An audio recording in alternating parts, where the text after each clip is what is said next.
Good morning, everybody, and welcome to Living Astrology with Janet Hickox. It's time to grab your cup of coffee or your tea, sit back, and we're going to chat today about not astrology. Today, we're going to talk about the gift of shift. And as you can see, I have a guest sitting here with me. I would love to introduce you to Ann Papayotti. Did I just say that right, You Ann? you did, Janet. Very I good. love it. All right. So Anne Papayotti has endured some of life's most brutal blows. I'm right there with you, sister. Her college best friend deliberately stealing her high school boyfriend, the loss of an infant child just shortly after he was thought to be out of danger, a belligerent and abusive husband, a child born with epilepsy, a family suicide, being bitten by a poisonous snake that resulted in months of chronic illness before being diagnosed, relinquishing a cherished foster teen whose actions threatened Anne's family, and much more. And despite them all, Anne found the gift hidden within each of these experiences, the gift of choice in how to respond to the challenge. Anne, welcome. Thank you. Thank you, Janet. When I read that opening paragraph is what called me in to talk to you today because I know I do astrology. I don't know how familiar you are with that. I also do human design and gene keys. And I know that one of the things that I talk about with my listeners and with my clients all the time is the idea of the choice we have in either reacting when life throws us stuff or in responding. So we talk a lot about this. And so the book, The Gift of Shift, Yes. is near and dear to my heart. I mean, I read this book from cover to cover. I was going to do some of the work in it, but I decided I didn't want to do that yet. I didn't want to do that on the fly. I wanted to do that when I had time to sit with it. Mhm. So you have a co-author with this, Tracey MacDonald. Yes. And how did you and Tracy come up with this idea for this book? What was going on? So Tracy and I actually met at a coach training event. We were both living in Canada, and we signed up for this event in Miami. So we obviously we were both looking for the sunshine, and we Oh, just yes. we just gravitated to one another and became steadfast friends first, but then collaborators. And we actually started creating content together and created a workshop by the title of The Gift of Shift. And then years later, were created this book. And the idea of the book was to share our personal stories in the goal of inspiring others to share their own. So the goal was to not that everyone would have the same story by any means, but they would have experienced that theme in their life. So we have 12 stories, 12 common themes, from betrayal to grief, to finding courage, to clinging to hope at some point in life, to being true to yourself. So through our stories, we hope we recognize that people hear their truth sometimes in someone else's story. And after each story, we have 5 coaching questions for the reader to then self-reflect on how the theme has played out in their own life. And the goal is for them to then recognize a strength or a character trait that they've either gotten through that story in their Yeah. life. And how can they tap into that now to overcome a current challenge, or recognize, you know what, I'm still stuck in that story in my life. And use these questions then to help kind of be an outline to help them start processing the emotion that's keeping them stuck so they can move through it. And then there's space in the book then for people to journal their own story, so that, because when we release it, we start moving through it. It's beautifully laid out. So tell us about the intention of because the design of this book is so unique, I Yes. think. I Yeah. mean, everything looks like it's a gift Yeah. and you're unwrapping the gift, and I love that. So how did you guys come up with this, or you girls come up with this? It was just the two of us brainstorming. If you want to think of astrology, Tracy is, I believe, a Taurus, and I'm a Capricorn, so we're both very okay, Earthy, earthy, practical, practical, creative. and creative. There you go. So I think the two of us together, just, I think there's power of two, and the fact that we sat down and we said, how can we help people together in a greater way. We started writing this in January of 2020, so pre-pandemic. By Mm. the time it published, it was in the pandemic. So I think the inspiration came, and we realized that people sometimes become overwhelmed in self-help books. They're maybe too academic sometimes, and people give up. They get started, they get inspired, but then they give up because it's too much. They don't see the how to help themselves. They kind of get the scholarly aspect of it, but how to apply it. And we thought, but through story, people hear their truth and they'll go, me too. It's that whole Me Too movement. That happened to me. Yeah, you identify with it. You I identify. Yeah. Yeah. Yeah, every part of this was relatable. So you have a face page where you have a little blurb, and then you have. Oh, well, this is one of Tracy's stories. I should probably open up to one of yours. Okay, so here we have Good. then the gift over here on this side, and Yes. you've got your little bow with your name in it, and then the story. What I really loved about it, Anne, was that the stories were not like so long that you started getting lost in the story, like you were just saying. Mhm. And then you go right to unwrapping the gift through the coaching questions Yes. and then the space to write the story. And then you also have a little quote that comes up, with the story that you're talking about. So I think that in that respect, it was such a unique layout. And I wanted to read it because I identified with this idea of shifting these emotional issues that are going on in our life. But I know writing stories like this must have been pretty challenging. What was the biggest challenge for you girls doing this? I think sharing our vulnerabilities in writing. I've I've led support groups for 25 years for separation and divorce. And Mm. I've dealt with a lot of grief in my life, a lot of loss and transition and triumph. But uh, sharing my stories verbally and in group settings live has just been part of what I do. But when you put them in writing, I think there's a new vulnerability to that. And so while that was new for me, it was also very new for Tracy as well. So it became a growth opportunity for both of us. And while, like you said, the stories are short, certainly not every detail of our experiences are there, but we wanted to share enough for people to relate to the emotion and how we shifted from sort of powerless, negative ways of thinking and feeling and showing up in life to powerful and positive states of thinking and feeling and being in life. And just so we had to give enough without giving too much of, about us, but enough in finding that place of vulnerability to do that and balance it. So I think that was the hardest part. And so we had people close to us and people we didn't know also read it to make sure we found the right balance. And I think we found the recipe.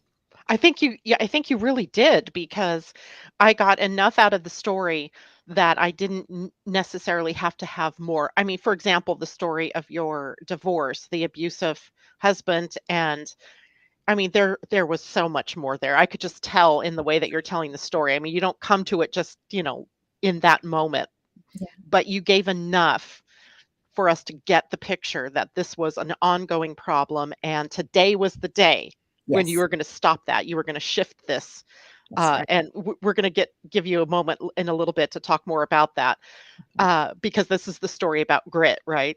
Yeah. The grit, yeah. So, I think you guys did. You struck this really nice balance without having to go diving into every detail of what was happening. You gave us enough to be able to say, "Oh, I can identify with that," even though, I've never had that kind of specific problem. I have friends or I have relatives that have been in that situation, and I got enough out of that. So I'm wondering then, out of the chapters that you wrote, which one might have been the hardest for you to write?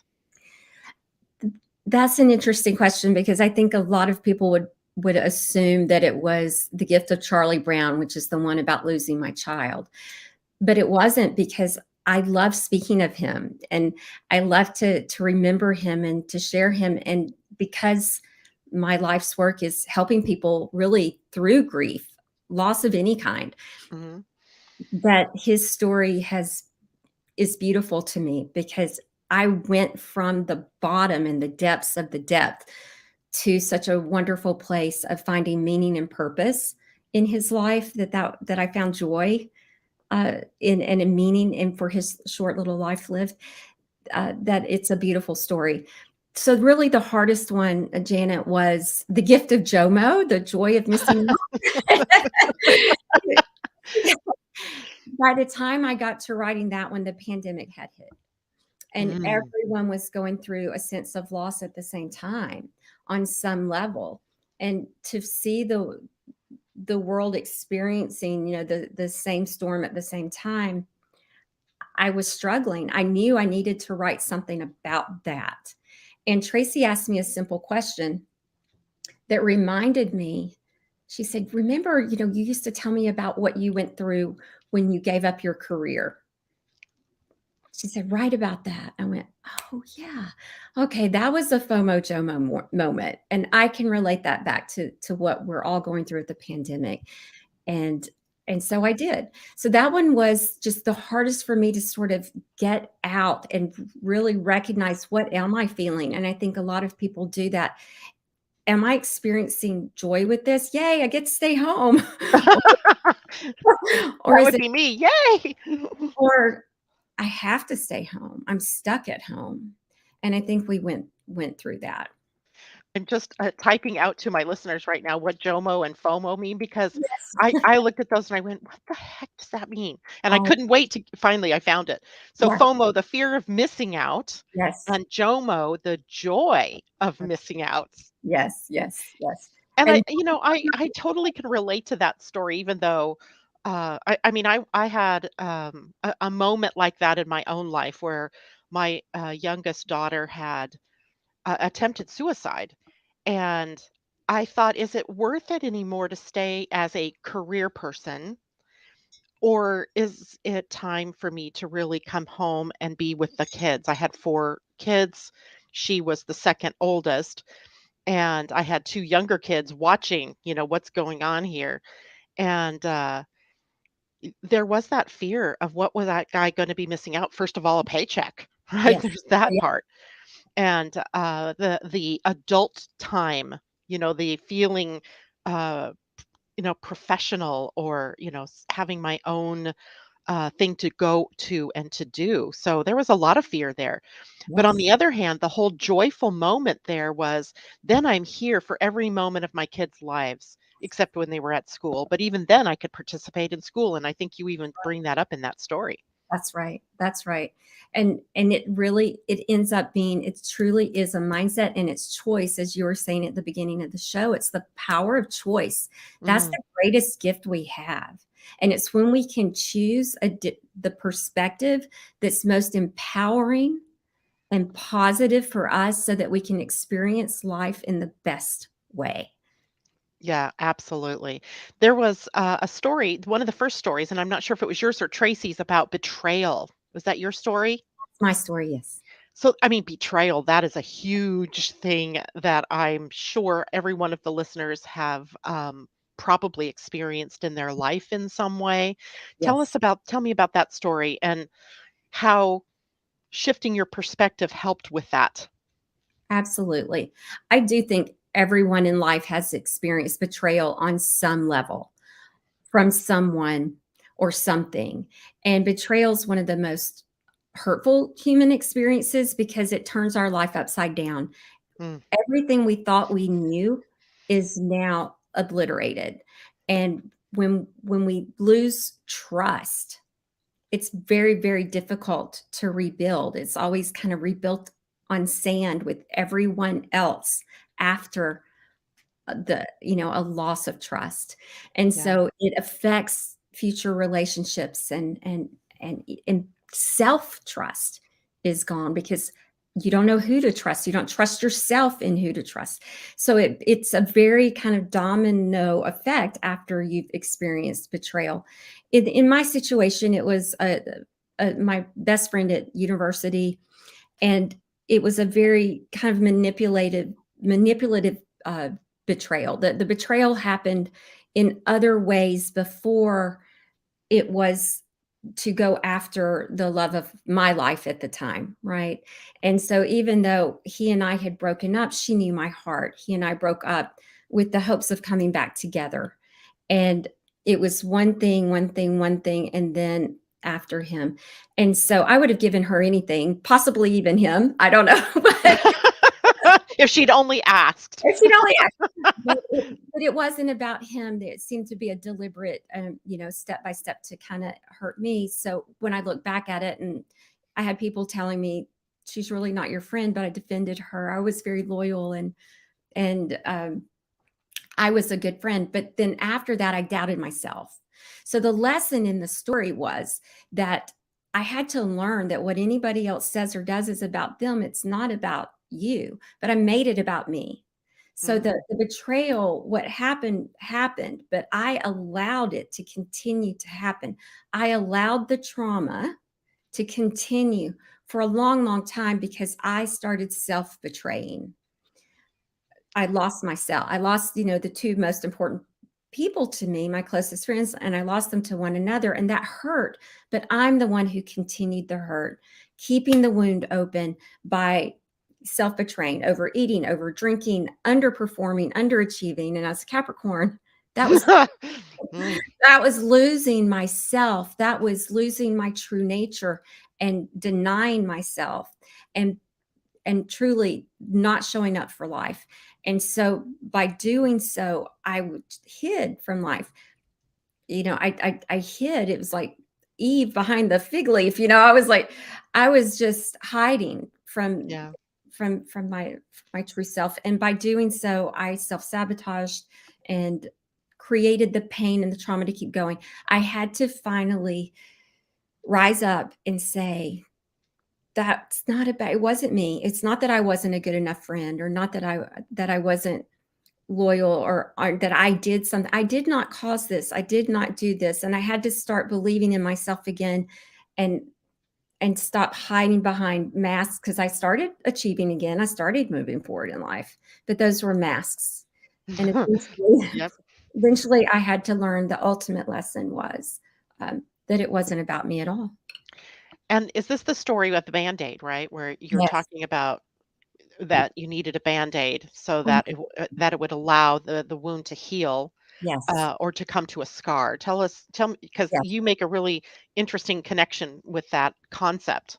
And it's not about minimizing the hurt, like sticking Right, a on right. it and move on. It's about, you can't keep uh, picking at a wound. You have to stop. I was a walking, talking wound. You know, I was a walking, talking wound. And if we just keep it open, I was exposing myself to the music, to the places, to the other people that were involved in this. And so my mind kept ruminating the loss. So my wound was open. So by the metaphor, the Band-Aid for me was, I had to stop the sunburn. I had to stop exposing myself to everything. So I had to put a Band-Aid on it. So I stopped looking at it, meaning I stopped in today's times, that would mean I would have to probably get off social media. Had that, Exactly, I was just thinking that. I would have to I'd probably have to weed out my garden of other friends, the people who kept talking about it to me. Oh, I can't believe they did that to you. They Blah, keep the blah, story alive, right? And then you blah. keep feeling the pain and Yes, exactly. So all of that I had to do.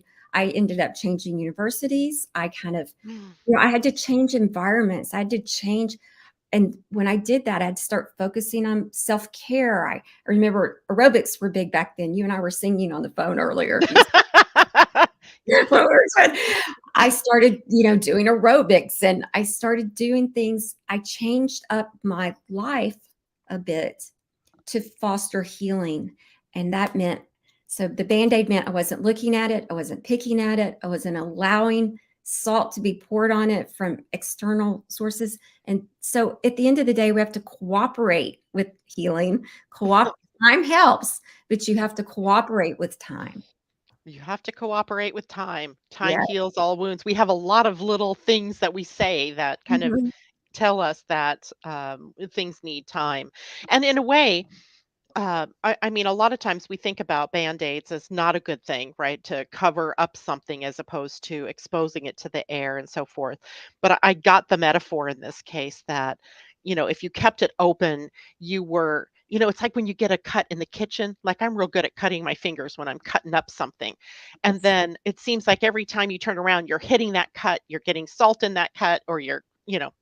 and it just doesn't heal until you finally wrap it and you go, okay, now I know I have this thing on my finger. Yes. So I get that metaphor. You're not bandaging it up to ignore it or to make it go away, but just to allow it the space and the time to heal. That's it. Protect it long enough, space and time, and then you take the Band-Aid off. So you don't let it be a crutch. Take it off and you go, Yeah. wow, healing's happening. Oh, it's closed up. It's not so vulnerable to being reopened anymore. And then you find you can move on. And I think the quote I used in that chapter was from Oprah about turn your wounds into wisdom, I believe. Yeah. But yeah, and that was what I did. Yeah. Turn your wounds into wisdom by Oprah Winfrey. Now, there was also something else you found out about this here about how you betray yourself. Yes. Oh my goodness. And that's what I did because I mean, think about our inner voice, right? I just continued. As I said, what happened. And by the way, this couple is still together. It was meant to be, obviously. It's just the Oh, way it happened was so hurtful, but I'm the one that continued the pain. They didn't continue hurting me. I did. I right. did that by betraying my true nature and who I was rather than experiencing the pain, acknowledging and validating it hurt and the loss of these two important people in my life, the loss of friendship. I think grieving is underrated. Grieving is important. I needed to go through a grieving process for the loss of the people, the loss of the friendships, the loss of the future that I expected to have with this young man. I needed to my dream. I need to grieve all that in a healthy way and move forward. So before I moved forward, and I Yeah. sort of Yeah. instead of grieving, I took on the burden of the responsibility. So the first thing I did was I was victimized by it Right. and then in conflict with it. So I got stuck in, I see, on your screen you have the infinity sign, Yep. the with That's my hummingbird infinity. I love the hummingbird. Okay. Oh, that's a whole other conversation. One infinity that we can get stuck in often in our thought life is the infinity of victim and conflict. And this Mm, is a negative energetic loop of thoughts that keeps the blinders on, so to speak, where all we don't see options. We don't take responsibility for changing our life and despite our circumstances or changing how we experience things or learning, finding wisdom. We get stuck in helpless, hopeless, defeated. I'm not worthy. I'm not good enough. I'm not whatever. Or we move over to the other side, conflict with it. I can't believe they did that to me. I'm angry. Now that's more powerful. yeah. And we all have a default. We either kind of go to victim or conflict when something stressful happens to us. It's not that we shouldn't, or that's a natural, that's that's that sort of survival instinct that we It's go when kind of the first step. I mean, we're first. when we have that hit like that. Yeah, we have the hit, we're gonna go there. That's that, kind of primitive part of our brain. We can't change that. We're gonna go there. Do we, fight, flight, or freeze? We're gonna go there. But what matters is, and as we develop self-mastery, is how long do we stay there? Right. Do you get hypnotized by the victim or conflict and Yes. stay in that, or do you wake up and choose And to choose. move into healing or releasing or whatever it is that's called for in the situation? That's right. And that's the shift. So how long before I shift? So step one is awareness Hmm. that I'm there. Okay, I've gone there. That hurt. I'm angry about that or whatever it is. But step one is awareness I'm there. Step two is, okay, let me pause a moment so that I can, as you said, respond, because the natural instinct is to react, which puts us in one of those two places, victim or conflict. That's where I'm at. Now, before I take action on that thought and feeling, let me pause. There's power in pausing, because that's what allows us to come out of that hijacked brain area and Take that change. deep breath. The breath changes everything. That allows us literally to switch to the parasympathetic nervous system. And now we have options. Now we can literally choose. So powerful, right? Yeah. And, we talk a lot in the metaphysical world about free will. Um, and truly, our free will, I've come to find out, is our choices in every moment. It's not that we can uh, necessarily put ourselves out there and, choose. What kinds of things are going to happen to us, because somehow things happen to us. But Yeah. in the happening of something, a betrayal, a death, an injury, whatever, we get to choose how we're going to respond. Yes. uh, but I don't want people to think, for example, that, like, I lost my son this summer. He's 29 years old, and an impulsive suicide. It was devastating. And I remember the very next day, after the shock. I mean, I don't know if the shock is even gone yet, but after, the most critical part, choosing. I looked at my husband and I said, "This will not break us." Yeah. Right? There was that choice. This will not break us. And I said that to the rest of my family. This will not separate us. This will bring us together. And I have maintained that every day since Brian died. Yeah. If it's just a text in the morning that says, "I love you," if it's an extraordinary journey from tragedy to where we are now. And you have a story very similar to that, not a 29-year-old son, a baby, but still. Tell us a little bit about that Yeah. in a way that hopefully, people understand that we can turn these things around. Absolutely. First of all, something you said that's so key. And first of all, I am so sorry for the loss of your son. The Something you said, every day it's a choice. It, Yes. you have to re-choose that every day. And there may be days that it's more difficult than others. Oh, yeah. Reading your book yesterday was a difficult day. I don't doubt that. But when we can find meaning and purpose, and this is one of those things about getting stuck in the loop of the victim in conflict, because how easy is it to be victimized or in conflict when we lose a child, Right. Oh, right? You know, why me? Why my son? Why now? What? And then, what could I have done differently? How did yes, I fail him? how On did and I? on and on and on and on. Yes, yes. Again, then we make it about us, right? Because we're victimized by their choice. Again, from the betrayal story, the lesson I learned, what anyone says or does is about them. This was his experience, and this was his choice. And even though, and I had a sister-in-law that I lost to suicide, and I Mhm. went through all this again, and I went through the same questions. What could I have done? What did I not do? What did I not see? What did I not advocate for? What did I miss?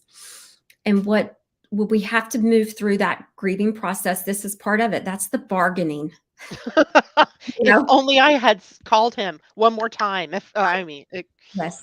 It's you the could just, all that, all yeah. that. So to recognize that that's a natural part of it, to know that it's because we love them so greatly that we can hurt so deeply. Again, it's about not getting stuck there, and it's to move up, that to truly love them, it's to be able to look up from that depth, from victim in conflict, because that's not serving us or them. Yes. To say, how can I love better because of them? How can I love greater? And what you said, This will not break us. This will bring us closer together, is already honoring him. That's how I see Yeah. it. Already honoring him. And you did a similar thing. I mean, you took your infant son's death. That Mhm. was kind of shocking too. I mean, Yes.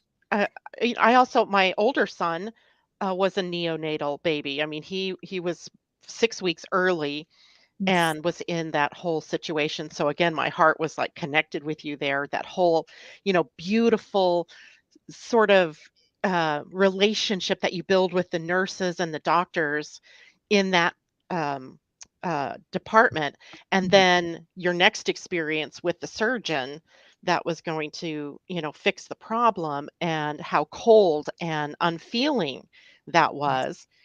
And I love how you took that whole experience, as devastating as it was, and turned it around. And tell us a little bit about how that happened, because you did something, you found meaning and made something happen out of your son's death. Thank you. Yes, it had been coddled and loved, felt love, and felt this child that was born that did not look like my expectations. We have to let go of expectations, right? When we have a preemie, not the Gerber baby.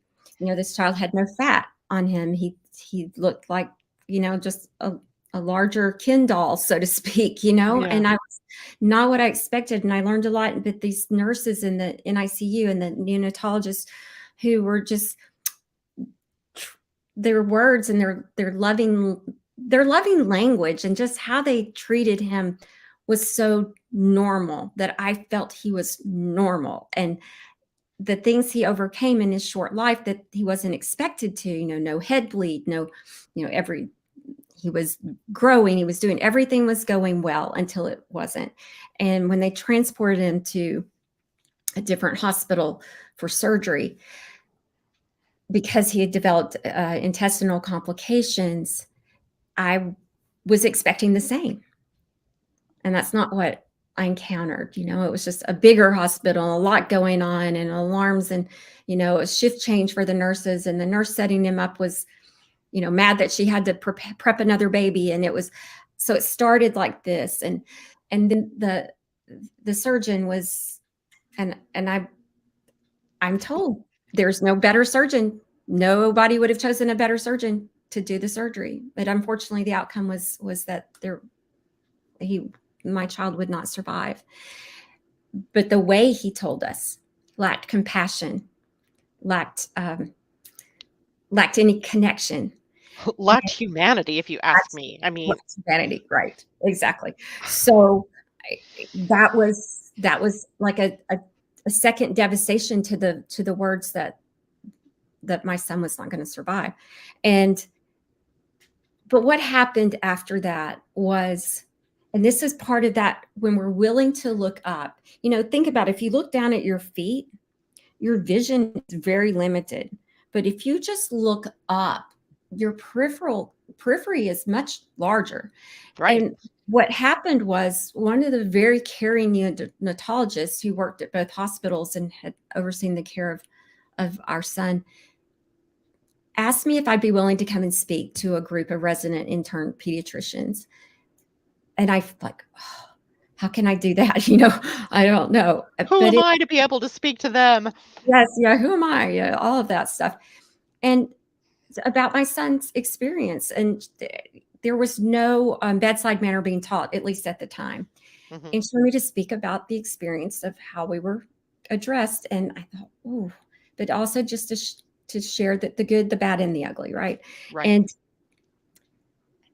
I said yes. And this is what I would encourage people to do. Say yes to opportunities to come across your path, because I did not know that was going to be where I found meaning for my son's life. But what happened was that in so doing and in sharing his story, what I recognized was these 60, 70, however many there were in attendance, were going to go on and touch how many other people. So again, the power of story, right? Right. Remembering my son's story, perhaps when they're exhausted, when they're tired, when they have to tell how many families in a day that their child won't make it Yeah. and need to be able to go home and sleep at night. And I didn't judge this surgeon because I didn't know his story either. But I said, I didn't need him to hold my hand. I did not need him to cry with me. I needed him to look me in the eye. I needed him to sit down first. And I needed him to preface it with softener. you know, Yes. you Like know, we did our best. Your yes, son was fighting, but yes. Just something. something basic, and look me in the eye and say, I'm very, very sorry, Mr. and Mrs. Jones, which was my name at the time. Yeah. But Jansen's not going to make it. And how would you like us to? It didn't. It was just going to be a few more seconds of his time, and a compassionate tone of voice. So even I told them, even if you have to fake that, please learn that skill, because it's going to change the experience for all these families. So knowing that my son's story would carry forward with these people, and then however many lives they've now touched, my son would be 28 now. I mean, that's where I'm like, I find joy. I Yeah. just find joy in that. And it takes time to be able to do that too, Yes. right? Because grief is going to take as long as grief takes. That's one thing I Right. finally had to come to terms with. It's, just going to be what it's going to be. Um, and yet meaning comes out of it. And we all have, these grief moments. I want you to tell the story of grits because I think most of my listeners are women and they're probably going to really relate to this story as well. And then we'll shift over and talk about how they can get the book and about the work that you do. How's that? Sounds great. All right. So Um, tell us about grits. the gift of grits. Okay, I'm an Alabama girl. I so I grew up eating grits for breakfast. So grits are they're the when you grind corn down to the bare, like whatever, it's what's left on the floor. It's just this tiny, tiny little kernel. But when you leave it in hot water, when you boil it in hot water, it plumps back up. And so the story of the gift of grits is about me finding the courage to leave my marriage. And my marriage was emotionally abusive, and I had stayed out of fear. And I think a lot of people can relate to tolerating and coping with things out of fear and struggling to find the courage to make a change that you need to make. Um, but whether it's fear of finances, fear of of just the unknown or whatever it may be, sometimes we let ourselves get stuck in a circumstance or situation because of fear of change. Um, I was fearful of all that, but also literally fearful of my husband, who was, I'm 5'3" if I stretch, and he was 6'4", and all of these. But there was, I feel like all change happens when opportunity crosses our path and we're ready, right? It's like ready to jump. And I talk about, I felt like had been standing on the high dive, fearful, scared to jump. I'm scared of heights, literally. It's why I use this metaphor. And I know the feeling of standing on a high dive, and you want to jump, but you're scared to jump, and they won't let you come back down the ladder. So, what do you I'll do? jump. You jump. Well, there was this moment in time, and I share the story of my then 22-month-old just saying, while his dad's yelling and screaming at me, and I'm kind of almost numb at this point of this kind of thing, but I had been building myself since the death of my first son, building myself to get to that ready point. And in that moment, this little 22-month-old says, "No, Dada, no," and "Mama, Dada, bad." And that was where opportunity and ready collided, and I jumped. I dove off that diving board, whatever, and I just did it. And it was, exhilarating and frightening all at the same time put together, but I did it. And I came back up, and it's like I was breathing for the first time. My lungs just filled with air, and I was like, that's it. And I told him he had to leave. And he laughed at me. This was not going to be an easy change, but it was a necessary change. And it still took a while to kind of Oh, no break doubt, free. because you're in a process there of breaking free. I mean, you made that first step, and that was the important thing for everybody. No matter what it is in your life, it starts somewhere, It starts somewhere. right? And anyway, so grits, courage isn't doing something without fear. It's doing something in spite of fear. And I feel like I felt like grits. I was in hot water long enough. I finally plumped up and refound, sort of my natural substance, so to speak. Right, and your little 22-month-old just kinda gave you that little shove, Yes. Yes. He sure pushed you did. off the diving board, pushed you off the high dive. He's a Leo, Janet. Oh, of course he is. Of course he is. That's fun. Um, you know, your work that you do, I mean, you weren't specifically set out to be an author. I mean, you were actually working for, was it Delta Airlines? And you moved your way up into the different jobs within the airline, and then you became mom and stayed home with mom when dad's work took you to Montreal. Yeah. Uh, but what do you do now? So now I'm a life and relationship and leadership coach. I did know since 17 that I wanted to write a book. I just always thought it'd be a novel. Oh, oh, like the great American novel. Yeah. Parts of novels are written everywhere, and and one day I will do that. I'm sure I will. But my path did lead me differently. But when I look back since childhood, I, in those little yearbooks, you put what you want to be when you grow up. Yeah. It was consistently teacher, teacher, nurse, teacher, stewardess. Sweet.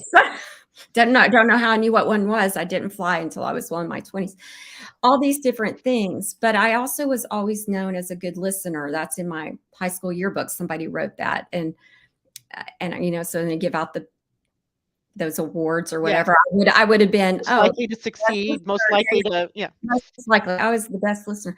So somehow, my path was formed, and I teach in a different way. So I lead workshops and I lead personal development, and now I'm turning towards online courses and to create those. But what happened was when I went through my own divorce, I went through a support group as a participant. But as soon as that group ended, the leaders tapped me to take over. So this started in the community, and it's because they saw my skill set. Because at the airline, I had gone into training and facilitation, and they thought I had the skill set, and myself and another gentleman in the group. And so I started serving community in that way 25 years or so ago. Mm-hmm. And from there, people wanted one-on-one time, and they wanted more of me. And I thought, I'm not sure I know how to do that, or I don't feel qualified to do that. And I eventually, after I gave up my career, as we were talking about in the gift of JOMO, to advance my husband's, and we moved to Montreal, and I had the gift of JOMO to stay home and with my kids. And I began doing this in the community again, but also personal development for adults and all of that. The one-on-one thing kept coming up.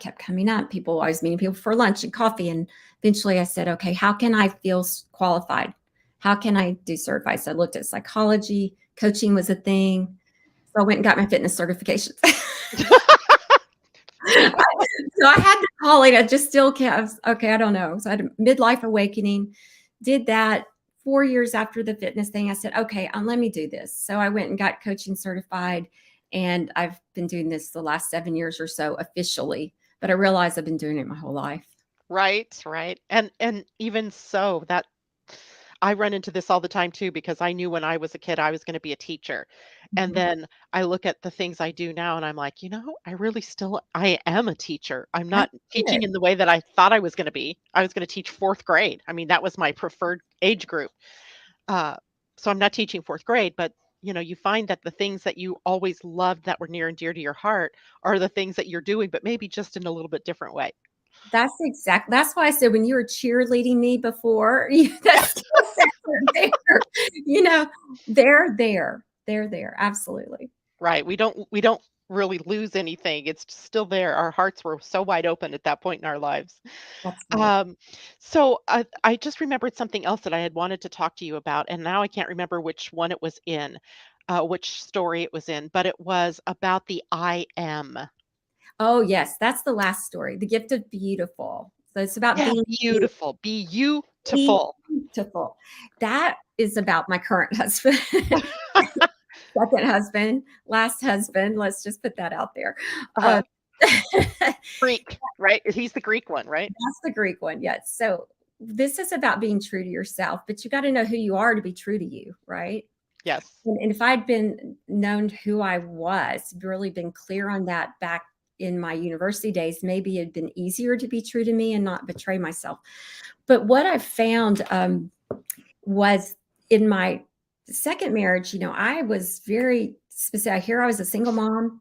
I was not going to let someone in my life very readily. We talked about trust, after you've had betrayals and trust broken, which Yeah. so happened in my second marriage. And just to say, that second marriage came about because there was a hole in me from those initial betrayals. And I recognized, how I made that choice to marry the second person. I take full responsibility for that because I was needy. And Mhm. while I don't take responsibility for his choices, but take responsibility for allowing someone in my life to build me up, because that's what he did in the beginning before he broke me down. And that felt good. Therefore, it felt like love and something that I had lost in those betrayals years prior. So just to say that, I recognized this journey I was on and how I ended up where I was. Yeah. All these were kind of detours on my original kind of path. But when I did remarry the second time, I was very, making sure our values were aligned, and they were. He was Greek, I was, the Alabama, but core values and all were all right there. We were equally yoked, as they would say. Mhm.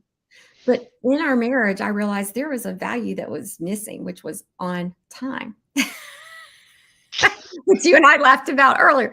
Who knew that time was such a big value, but it is. And having worked for an airline for 17 years, I mean, when I went for my interview back in the 80s, they were hiring like 100 flight attendants, I think a week at the time, because they were Oh, growing so greatly. So it was competitive. Oh no, they were hiring one out of 100 applicants. That was the number. And when I went in for my interview, if you weren't, I don't remember if it's 10 or 15 minutes early, that's how they weeded you out to start. Well, oh I my goodness. early because that was anyway. So I made the first cut right there, and a lot of because on time, but right behind safety, on time was their second highest priority. So they wanted you to know right then, because it was such an independent thing to have to show up on time. And so my dad had always taught me, if you're not early, you are late. So I had that value instilled in me. Well, I found with my husband, while we had all these big values that are usually the darker values in common, he always got in the shower at the time we're supposed to leave.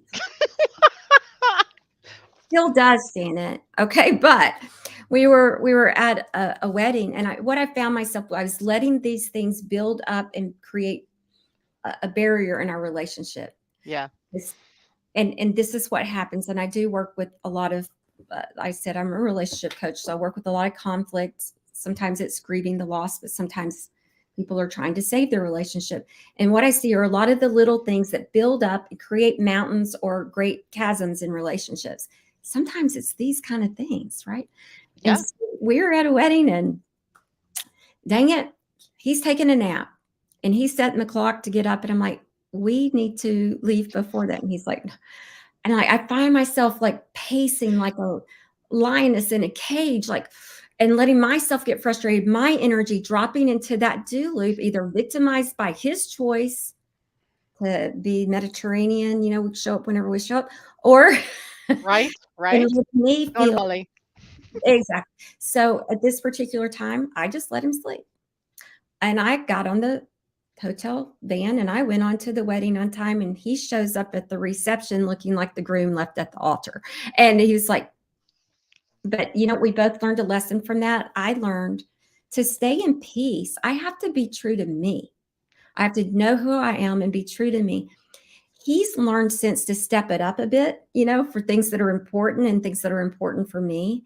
Yeah. And Yeah. I've learned to relax a bit at things that aren't so important. So we can be late to the movies. I don't have to see the previews. I don't like sitting with my neck craned, but I don't have to. Right. We've learned to compromise in the things that aren't so so big, but we've also learned to meet here. And I've Right. also set the clock up a bit. Yeah, that's always a good one. But what I like about the whole idea of this is that you didn't have to make him wrong No. in order to be Yes. right, kind of thing, which is a lot of the conflicts that we have in relationships. It's you're That's wrong, I'm right, that's right? Being on exactly. time is right, being late is wrong. But It's instead, you just took responsibility for that's it. yourself and said, okay, That's well, I'm going to leave and go on. When you get up, I'm sure you'll figure out where I am and find That's me. and allow him to be himself. And so Correct. that's exactly right. Rather than have to make yourself right and him wrong or vice versa, it was about be responsible and true to you and allow him the same. And but that also then allows people to reap their own consequences. Right. So if he missed the wedding, then that's okay. That's if that's okay with him, then that's okay. Now, we could talk about, this is very important to me. I'd like us to be there together, but I'm not going to force it. That force thing, that's when you feel trapped. That's when you feel engaged. That's when you get angry and go into those catabolic kind of places. And no, so Yeah. decide what the deal breakers are in advance. Decide what the consequences are in advance and save yourself a lot of angst. Comes down to communication, really. It does. It does. Being able to say, look, this is important to me. I hope you will join me on time. That's right. Yeah. And Because I don't sweat the small stuff. I was taking it as disrespect Yeah. personally, and it wasn't a personal disrespect once we were able to communicate about it and see it because he did want to be there with me. He just thought he didn't have to be there before the bride walked down the aisle. I'm like, What sign is your husband? yeah, he's a Scorpio. Oh, oh, a Scorpio and a Capricorn. Love it. Um, so let's talk about working. You have a free gift for the audience today, I did. and I'm going to actually put the link up to that for everybody. Tell us about the free gift.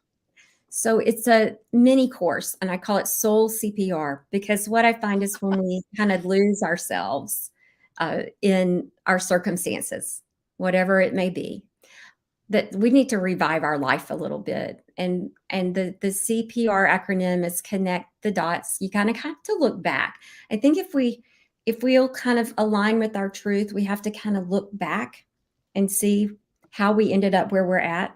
And Mhm. then we need to kind of pinpoint the pain. So that's the P, pinpoint the pain of the emotion that we're stuck in.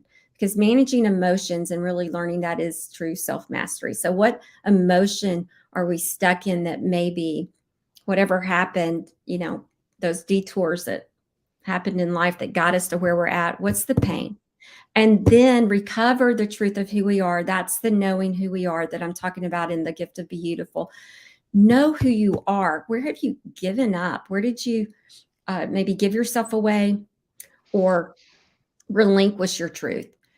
And recover that. And that's how you really revive your life. And so I think there's power in pausing, reflecting, and that's part of the gift of shift by doing those chapters and giving everyone a place to reflect on those different themes and then kind of rewrite their own story.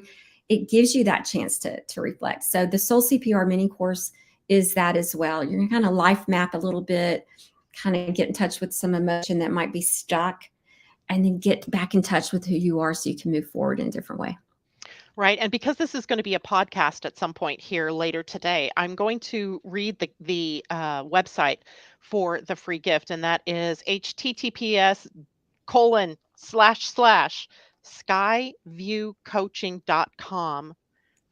https://skyviewcoaching.com/soul hyphen CPR hyphen free hyphen gift. I'm guessing if they just go to skyviewcoaching.com, will they be able to find the gift? I don't think so. It's Okay. not going to show up. So they'll need the soul hyphen CPR They'll hyphen. need the whole thing. Okay. So, what I will do for everybody is post it in the description of the video if you're watching on YouTube, or I will put it in the Facebook feed. So everybody will be able to get that. What's your next book going to be about, Anne? Oh, I'm so glad you asked. You said I you were going to write another one. I am. I've been working on a sort of a divorce guidebook, Oh, because people know how to divorce. That's a process, right? But they don't know how to break up. That's the emotion. So yes. I'm working on that, because I've been asked to do that for so long from people. But I also am working on a book that's, I think, a greater collection of my life stories, because there's so much there. But it's going to be called, I think you might like this one, "The Universe is My Travel Agent." I like that. Oh, the universe is my travel agent. I Yes. love it. Yeah, yeah. Have you already started writing that one? I have. It's really taking my life stories, maybe a little bit lighter look, but also looking at how my path did not. Uh, it's not a linear path, right? It No. and but I'm somebody who had a happy childhood, and a lot of people I meet who've had a lot emotional trauma and are looking to recover from it. It started early in childhood, and mine really didn't. I mean, I can tell you the first time I didn't. Uh, I feel good enough, and that did happen in childhood. But I seem to have a greater resiliency then, and a drive to prove them wrong or something. But my brain, Capricorn determination. I think I'm that sea goat though, because I love the water. I was a competitive swimmer and like all that stuff. But And yeah, and you were afraid of the high dive? I was afraid of the heights. What's that? The air. Air's not my sign. Definitely. And yet I was a I'm flight air. attendant. I bet I was a flight. Okay, there's psychoanalyze me. I don't know. My astro profile must be all kind of mixed up, but Well, someday we can talk about that. We can bring you back on and psychoanalyze you through astrology and human design astrology, which is another one. Because my please, mind was already working. Oh yeah, she must have a defined ajna. Oh yeah, she must have an open throat. Oh yeah, funny. please do. I would love that I'll do opportunity. that for you. Yeah. So for everybody, the book is The Gift of Shift. Let me see if I can bring it in close enough here. Discover the key within to unlock your best life. Herein lies a little bit of a key, if you will, to the whole thing, which is that what? Because the That, power is in us and up to us. that's right. I love it. The Gift of Shift is available through all the typical book places. Right? Amazon, Barnes and Noble, Book Hub, all or book. What is that one called? All those places, or is there more? All the online booksellers, but you can also, if you want to support your local bookstore, they can order it from their Ingram Sparks catalog. So wherever you want to Nice. get. Any final thoughts to leave with the audience this morning? I would encourage you to look and see what has a grip on your heart, what story has a grip on your heart, and see, if you're stuck in it somehow, and really challenge it so you can move through it. And sometimes it's the story that's not yet written. So what's holding you back? And I just love it. notice your life, notice it. That's so important right now. In astrological terms, right now all the planets are in forward motion, which means that we can move through this stuff at lightning speed. I don't even think I wrote one word in this yesterday, but I feel like I moved through quite a bit with lightning speed. The Good. book, Gift of Shift, well worth the read and doing the work. And thank you so much for being my guest today. It's been a pleasure. Thank all of you for listening to us today, and I look forward to seeing you all again on Friday. I will have Pia and Cullen with me. It's our monthly meetup with the Pleiadian-Earth Astrology. I'll see you then. Bye for now. Bye, Anne. Bye, Janet. Thank you. You're welcome.